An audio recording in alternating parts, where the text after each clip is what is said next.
mingta ulug' zot hoki qo'yilgan maqbaralar majmuasi haqida eshitganmisiz?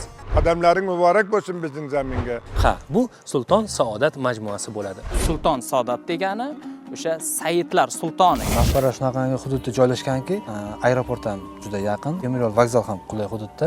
Shunday ulug' joyga kelib turibdi. Payg'ambarimizning avlodlari, turli xil avlodlar, turli oilalar ham Termizga ko'chib kelishgan. O'sha birinchi bo'lib Hasan al-Amirdan boshlanadi. 9-asrning oxiri, 10-asrning boshi. Sulton Saodat majmuasi faqatgina shu maqbaralardan iborat emas. Said Majididdin davrida Termizda 12-asrda rasadxona qurilgan.